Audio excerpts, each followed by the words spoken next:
സംഖ്യാപുസ്തകം 1-ാം അധ്യായം 1 മുതൽ 54 വരെയുള്ള വാക്യങ്ങൾ. ബാർക്കിമോർ. അവർ മിസ്രയീം ദേശത്തു നിന്ന് പുറപ്പെട്ടതിൻ്റെ 2-ാം സംവത്സരം 2-ാം മാസം 1-ാം തീയതി യഹോവ സീനായി മരുഭൂമിയിൽ സമാഗമന കൂടാരത്തിൽ വെച്ച് മോശെയോട് അരുളിച്ചെയ്തതെന്തെന്നാൽ, നിങ്ങൾ ഇസ്രായേൽ മക്കളിൽ ഗോത്രം ഗോത്രമായും കുടുംബം കുടുംബമായും സകല പുരുഷന്മാരെയും ആളാംപ്രതി പേർവഴി ചാർത്തി സംഘത്തിൻ്റെ ആകെത്തുക എടുക്കേണം. നീയും അഹരോനും ഇസ്രായേലിൽ 20 വയസ്സ് മുതൽ മേലോട്ട് യുദ്ധത്തിന് പുറപ്പെടുവാൻ പ്രാപ്തിയുള്ള എല്ലാവരെയും ഗണം ഗണമായും എണ്ണേണം. ഓരോ ഗോത്രത്തിൽ നിന്നും തൻ്റെ കുടുംബത്തിൽ തലവനായ ഒരുത്തൻ നിങ്ങളോട് കൂടെ ഉണ്ടായിരിക്കണം. നിങ്ങളുടെ കൂടെ നിൽക്കേണ്ടുന്ന പുരുഷന്മാരുടെ പേരാവിത്: രൂബേൻ ഗോത്രത്തിൽ ശെദേയൂരിൻ്റെ മകൻ ഏലീസൂർ. ശിമെയോൻ ഗോത്രത്തിൽ സൂരിശദ്ദായിയുടെ മകൻ ശെലൂമിയേൽ. യഹൂദാ ഗോത്രത്തിൽ അമീനാദാബിൻ്റെ മകൻ നഹശോൻ. ഇസ്സാക്കാർ ഗോത്രത്തിൽ സൂവാരിൻ്റെ മകൻ നെഥനയേൽ.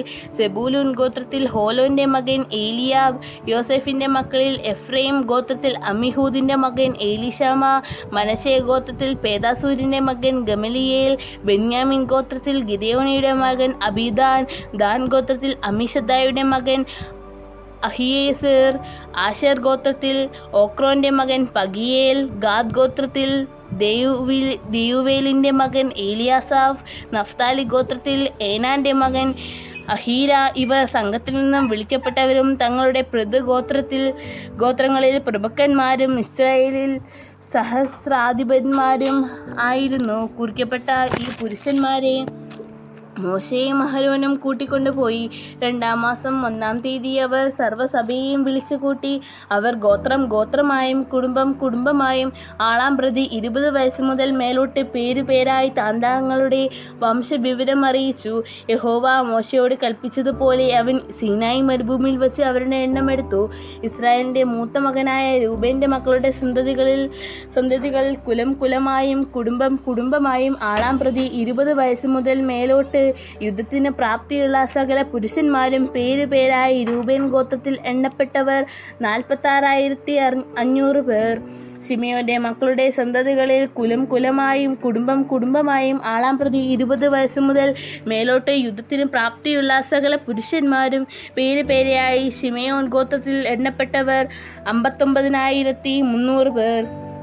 ഗാദിൻ്റെ മക്കളുടെ സന്തതികളിൽ കുലം കുലമായും കുടുംബം കുടുംബമായും 20 വയസ്സ് മുതൽ മേലോട്ട് യുദ്ധത്തിന് പ്രാപ്തിയുള്ള സകല പുരുഷന്മാരും പേരുപേരായി ഗാദ് ഗോത്രത്തിൽ എണ്ണപ്പെട്ടവർ 45,650 പേർ. യഹൂദായുടെ മക്കളുടെ സന്തതികളിൽ കുലം കുലമായും കുടുംബം കുടുംബമായും 20 വയസ്സ് മുതൽ മേലോട്ട് യുദ്ധത്തിന് പ്രാപ്തിയുള്ള സകല പുരുഷന്മാരും പേരുപേരായി യഹൂദാ ഗോത്രത്തിൽ എണ്ണപ്പെട്ടവർ 74,600 പേർ.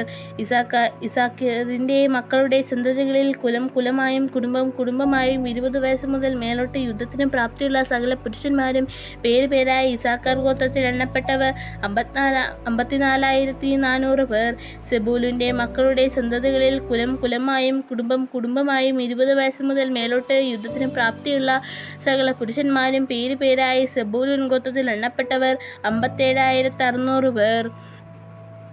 യോസേഫിൻ്റെ മക്കളുടെ എഫ്രൈമിൻ്റെ മക്കളുടെ സന്തതികളിൽ കുലം കുലമായും കുടുംബം കുടുംബമായും 20 വയസ്സ് മുതൽ മേലോട്ട് യുദ്ധത്തിന് പ്രാപ്തിയുള്ള സകല പുരുഷന്മാരും പേരുപേരായി എഫ്രൈം ഗോത്രത്തിൽ എണ്ണപ്പെട്ടവർ 40,500 പേർ.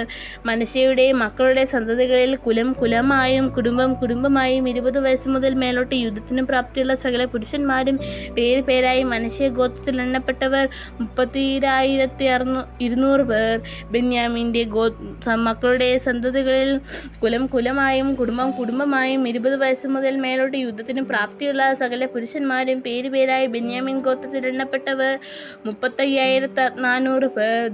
ദാൻ്റെ മക്കളുടെ സന്തതികളിൽ കുലം കുലമായും കുടുംബം കുടുംബമായും 20 വയസ്സ് മുതൽ മേലോട്ട് യുദ്ധത്തിന് പ്രാപ്തിയുള്ള സകല പുരുഷന്മാരും പേരുപേരായി ദാൻ ഗോത്രത്തിൽ എണ്ണപ്പെട്ടവർ 67,700 പേർ. ആശേരിൻ്റെ മക്കളുടെ സന്തതികളിൽ കുലം കുലമായും കുടുംബം കുടുംബമായും 20 വയസ്സ് മുതൽ മേലോട്ട് യുദ്ധത്തിന് പ്രാപ്തിയുള്ള സകല പുരുഷന്മാരും പേരുപേരായി ആശേർ ഗോത്രത്തിൽ എണ്ണപ്പെട്ടവർ 41,500 പേർ.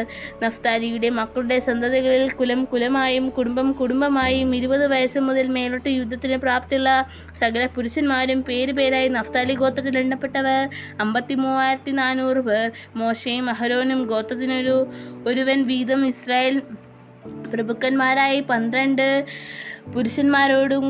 പുരുഷന്മാരും കൂടി എണ്ണമെടുത്തവർ ഇവർ തന്നെ. ഇസ്രായേൽ മക്കളിൽ ഗോത്രമായി 20 വയസ്സ് മുതൽ മേലോട്ട് യുദ്ധത്തിന് പ്രാപ്തിയുള്ള സകല പുരുഷന്മാരുമായി എണ്ണപ്പെട്ടവർ ആകെ 6,35,550 പേർ ആയിരുന്നു. ഇവരുടെ കൂട്ടത്തിൽ ലേവ്യരെ പിതൃഗോത്രമായി എണ്ണിയില്ല. ലേവ്യ ഗോത്രത്തെ മാത്രം എണ്ണരുത്. ഇസ്രായേൽ മക്കളുടെ ഇടയിൽ അവരുടെ സംഖ്യ എടുക്കുകയും അരുതെന്ന് യഹോവ മോശയോട് കൽപ്പിച്ചിരുന്നു. ലേവ്യരെ സാക്ഷ്യനിവാസത്തിനും അതിൻ്റെ ഉപകരണങ്ങൾക്കും വസ്തുക്കൾക്കുമൊക്കെ വിചാരകന്മാരായി നിയമിക്കണം. അവർ തിരുനിവാസവും അതിൻ്റെ ഉപകരണങ്ങളൊക്കെയും വഹിക്കണം. അവർ അതിന് ശുശ്രൂഷ ചെയ്യുകയും തിരുനിവാസത്തിൻ്റെ ചുറ്റും പാളയമടിച്ചു പാർക്കുകയും വേണം. തിരുനിവാസം പുറപ്പെടുമ്പോൾ ലേവ്യർ അത് അഴിച്ചെടുക്കണം. തിരുനിവാസം അടിക്കുമ്പോൾ ലേവ്യർ അത് നിവർത്തേണം. ഒരന്യൻ അടുത്തു വന്നാൽ മരണശിക്ഷ അനുഭവിക്കണം. ഇസ്രായേൽ മക്കൾ ഗണമായും ഓരോരുത്തൻ താന്താൻ്റെ പാളയത്തിലും ഓരോരുത്തൻ താന്താൻ്റെ കൊടിക്കരികെയും ഇങ്ങനെ കൂടാരം അടിക്കണം. എന്നാൽ ഇസ്രായേൽ മക്കളുടെ സംഘത്തിന്മേൽ ക്രോധമുണ്ടാകാതിരിക്കേണ്ടതിനോ ലേവ്യർ സാക്ഷ്യനിവാസത്തിന് ചുറ്റും പാളയമിറങ്ങണം. ലേവ്യർ സാക്ഷ്യനിവാസത്തിൻ്റെ കാര്യം നോക്കണം എന്ന് യഹോവ മോശയോട് കൽപ്പിച്ചതുപോലെ എല്ലാ ഇസ്രായേൽ മക്കൾ ചെയ്തു. അതുപോലെ തന്നെ അവർ ചെയ്തു. ദൈവമേ സ്തുതിക്കുമാകുന്നു. ബാർക്കുമോ.